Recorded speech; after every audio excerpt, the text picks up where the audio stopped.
Bonjour, bienvenue dans l'émission hebdomadaire Conseil de famille proposée et préparée par l'UDAF de Vendée. Si tu continues, on va te mettre à l'internat. Cette phrase, souvent entendue dans les familles, les maisons familiales rurales en font une force. Le choix de l'internat apporte avant tout aux élèves un lieu propice pour étudier, se former et préparer un diplôme, mais aussi à travers la vie résidentielle à devenir les citoyens de demain. Aujourd'hui, dans Conseil de famille, je reçois Olivier Gaborio, directeur de la maison familiale rurale des Achards, pour nous expliquer pourquoi la vie résidentielle y est un axe fondamental de la formation.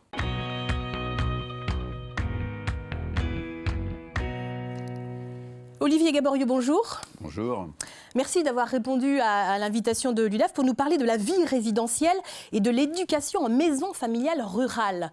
Alors, on va d'abord redire, c'est quoi les MFR? Alors, les maisons familiales rurales, c'est un concept qui existe maintenant depuis de nombreuses années, un peu plus de 70 ans. Sur le département de la Vendée, on est 27 maisons familiales. Donc, je dirais que s'il y a deux choses à retenir principalement, c'est le fait que ce soit des petites structures qui accompagnent des jeunes grâce à un concept qui est lié à l'alternance. En fait, les jeunes sont soit en stage, soit en apprentissage, on va dire sur un rythme à peu près d'une semaine sur deux. Voilà. Et puis effectivement, une des vraies particularités, c'est l'accueil en vie résidentielle, puisque pour la plupart d'entre nous, on va dire l'ensemble des maisons familiales, on accueille en internat. Voilà. Donc en fait, l'internat, c'est obligatoire en MFR. Exactement, voilà. Donc, et c'est effectivement assez spécifique, oui. Ouais. Et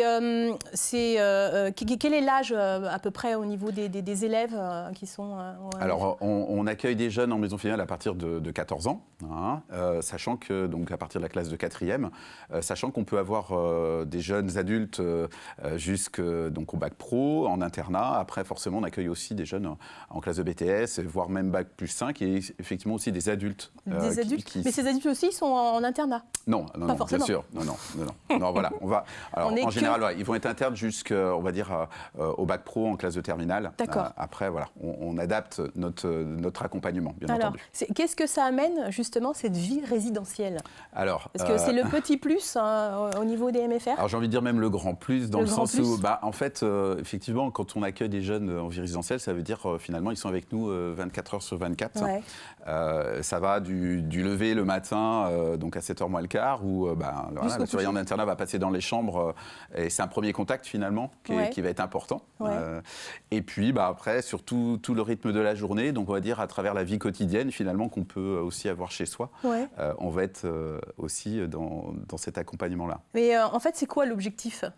Alors, je dirais qu'au-delà finalement de l'école, puisqu'une maison familiale, c'est avant toute chose une école, donc évidemment, c'est la pédagogie finalement qui va rythmer nos journées. Ouais.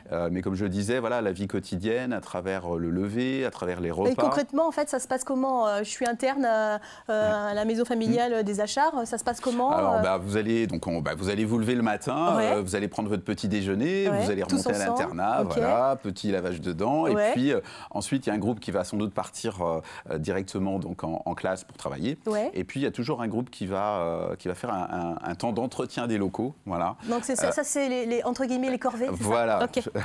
Alors, les corvées, sachant qu'effectivement, je pense que, honnêtement, c'est pas vécu comme ça. Ouais. Quand on démarre avec les jeunes en début d'année, en fait, on leur explique l'importance, et puis souvent aussi à travers, avec les familles qui découvrent notamment quand le jeune va venir nous voir au moment du recrutement, on en parle systématiquement. Oui, votre premier acte, vous, en tant que directeur, vous présentez quelque chose, c'est ça? Oui, alors, vous par exemple...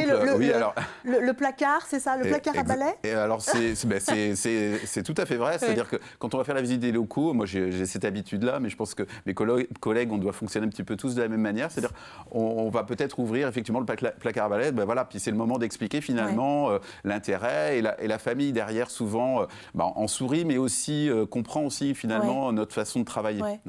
Donc là, on se lève, on va se laver les dents, il y a un groupe qui va faire le ménage, c'est-à-dire le ménage de tous les locaux. Bon, alors voilà, après chaque maison familiale, on va à sa façon de travailler, mais plutôt les lieux communs finalement, que tout le monde utilise, c'est montrer aussi que on est partie prenante dans le fonctionnement de la maison familiale, et que chacun d'entre nous finalement on a un rôle à jouer. Ouais. Voilà. Et les jeunes, ils adhèrent tous? Oui, ils adhèrent. Il n'y a pas mais je vous dis que voilà, c'est le début d'année en fait qui est important, c'est leur expliquer le sens finalement, comme beaucoup de choses. finalement, le sens est essentiel. Ouais. Et c'est ce qui fait que finalement, ils ne prennent pas de ça, du coup, comme une corvée. Donc en fait, le vivre ensemble, ça s'apprend. Exactement. Ouais. Et ça s'apprend... En faisant des choses ensemble, même des choses pas forcément intéressantes. Tout à fait. Ouais. Et je pense que, honnêtement, c'est quelque chose aujourd'hui qui est vraiment plutôt bien vécu par les jeunes. Ouais. Voilà, ce temps-là de corvée, comme vous dites, est quelque chose aujourd'hui qui est inscrit finalement dans notre fonctionnement. Ouais, voilà. ouais. Et vous me disiez aussi, en fait, il n'y a pas de prof. Non, alors effectivement, dans une structure telle que la nôtre, alors voilà, on reste des petites structures. Alors, selon les structures, on va accueillir entre 100 et 200 jeunes en moyenne. Voilà, et effectivement, on va avoir ce qu'on appelle nous des moniteurs, donc qui est effectivement un enseignant avant toute chose, mais peut-être que son travail, ça va être 60-70% d'enseignement. Mais à côté de ça, il y a plein d'autres choses. Voilà, l'accompagnement sur le temps du ménage du matin, par exemple. Ouais. Mais le temps des repas, systématiquement, voilà, on va manger avec les élèves. Alors, malheureusement, on avait un contexte actuel qui nous a un peu limité par rapport à ça. Mais de façon générale, voilà, on va manger à table avec les jeunes. C'est aussi un moment important dans l'accompagnement. On va discuter avec eux, mais pas forcément du cours de maths qui vient de se passer. On va plutôt parler d'autres choses. On est sur un accompagnement vraiment individuel en fait. Oui, alors sur le temps du repas par exemple, je ne sais pas, si j'ai un jeune en face de moi, je vais peut-être plus évoquer, tiens, t'en es où dans ton stage, ton orientation professionnelle, voilà. Et cette façon de faire est intéressante et le jeune, je pense aussi, se voit reconnu à travers tout simplement ce moment du repas. Ouais. Qu'est-ce que ça amène véritablement aux jeunes qui sont en internat et en alternance, qui apprennent en même temps, une confiance en eux, quelque chose qui... Oui, tout à fait. C'est ce que j'aurais dit en premier lieu. C'est la confiance, notamment en l'adulte, qu'il va retrouver au sein de la maison familiale. Donc avec les moniteurs, la maîtresse de maison, enfin l'ensemble du personnel finalement de la maison familiale, et qu'il va retrouver aussi en stage. Donc en fait, si vous voulez, confiance, valorisation aussi. Voilà, quand un jeune est en stage ou chez son maître d'apprentissage, l'adulte avec qui il va travailler, son rôle il va être important aussi sur ces aspects-là. Donc c'est vrai que quand on découvre les maisons familiales, finalement on comprend très vite que le jeune il est finalement au centre de tout. Et autour de lui, il va y avoir sa famille, il va y avoir l'équipe de la maison familiale et puis il va y avoir aussi son lieu de stage qui est essentiel. On apprend le respect également. Alors voilà, cette notion-là forcément, mais je pense que voilà, à travers les valeurs liées à cette confiance, la motivation. C'est les valeurs de la maison familiale. Exactement, et ça aujourd'hui c'est quelque chose que les familles, quand elles comprennent aussi notre façon de fonctionner, mettent vraiment en avant. C'est un intérêt particulier. En plus, c'est quand même des âges pas forcément évidents. Vous, 14 ans, on est... ça reste, voilà, c'est aussi une période qui peut être délicate, l'adolescence. Donc c'est vrai que la vie résidentielle nous permet aussi ça, c'est-à-dire que parfois de détecter aussi quelques difficultés qui peuvent être d'ordre scolaire, bien sûr, mais au-delà de ça, voilà, il y a des situations qui ne sont pas toujours simples. Notre rôle, nous, c'est quand on parle d'accompagnement, c'est aussi de les faire, de leur faire trouver des solutions avec eux, en termes notamment peut-être que si on n'a pas la solution nous en interne, on va peut-être pouvoir passer les relais aussi, et ça c'est important. S'ouvrir. Exactement. Aux autres. Exactement. Alors, la vie résidentielle, le soir, après le repas, il y a des activités. Il y a des temps d'animation. Voilà, c'est aussi l'occasion de les découvrir aussi d'une autre façon. Oui, voilà. sûrement.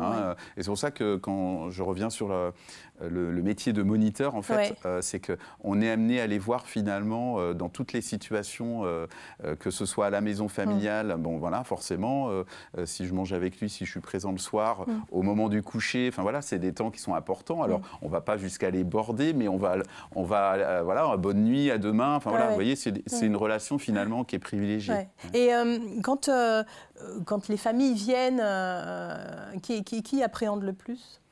Alors, contrairement à ce qu'on peut penser, alors ce sont souvent les parents. Alors souvent, ça peut être les parents, mais les jeunes aussi, parfois. Alors, quand on a 14 ans, qu'on n'a jamais été interne, il y a forcément cette appréhension, mais qui est assez vite dissipée. Et c'est vrai que souvent je dis aux familles, on se voit le lundi, et je vous dis, vous inquiétez pas, quand on va se revoir vendredi, quand vous viendrez le chercher, vous n'allez pas avoir de difficultés, et au contraire, peut-être qu'il aura hâte de revenir. Voilà. Et vous pensez que ça donne quoi comme adulte ? Qu'est-ce que vous espérez? En fait, ce qu'on espère, c'est que déjà, ils retiennent leur passage chez nous à travers ce qu'ils ont vécu. Et ce qu'il faut savoir, mais ce ne sera peut-être pas une surprise, c'est que quand on les revoit quelques années après, cette année, j'ai rencontré pas mal d'anciens parents qui nous amènent du coup leurs enfants aujourd'hui, qui rentrent à la maison familiale. Qui eux-mêmes étaient des élèves. Et quand on discute, ce qu'ils retiennent, c'est leur vie justement à l'internat finalement, à travers ce qu'ils ont vécu avec leurs copains, leurs copines, des gens qui ont gardé des contacts aussi avec... Vous me disiez que lors de les premières années, en fait, ils sont parrainés par quelqu'un de plus âgé. Oui, on a mis ça en place il y a quelques temps, c'est-à-dire que par exemple un jeune de 4e, il va avoir un jeune de première qui va l'accompagner justement sur ce temps de vie résidentielle, répondre à ses questions, voilà. Au-delà de notre rôle, bien sûr, et là, vous voyez, c'est plus... à la fois parce que nos élèves de 4e qui arrivent, voilà, ils ont besoin de ce soutien-là, mais en même temps, pour nos élèves de première, ça valorise aussi leur place en disant, aujourd'hui, vous êtes les grands frères, les grandes sœurs. Voilà. C'est beau. Et en fait, la finalité, c'est quoi? C'est pour, on vient au MFR pour apprendre à réussir, mais d'un point de vue professionnel, mais aussi après, voilà, donc, d'un point de vue personnel. Alors, on va dire que chaque maison familiale, après, a ses spécificités liées au métier qu'il porte. Oui, bien sûr. Mais voilà, on va, avec des 4e, 3e, on est sur une logique d'orientation. Donc, on a des jeunes qui arrivent avec un projet déjà très bien identifié. Là, on va accompagner vers ce projet-là. Pour beaucoup, vous voyez bien, quand on est en 4e, qu'on a 14 ans, on n'a pas forcément d'idée. Donc, notre objectif, justement, à travers ce qu'on va vivre sur une journée, mais sur une année scolaire, c'est de justement les accompagner vers ce projet et le définir avec eux. Après, voilà, en bac professionnel, là, on forme des jeunes adultes responsables, voilà, autour de thématiques, autour de la citoyenneté, bien sûr. Enfin, voilà, il y a les adultes de demain. Exactement. Donc au MFR, on réussit, mais autrement. C'est le slogan, mais qui a effectivement, mais qui a tout son sens là aussi. Olivier Gabory, je vous remercie de nous avoir présenté la vie résidentielle en maison familiale rurale. Merci à vous de nous avoir suivis sur TV Vendée. Je vous retrouve la semaine prochaine pour un nouveau numéro de Conseil de famille. Très belle journée à vous.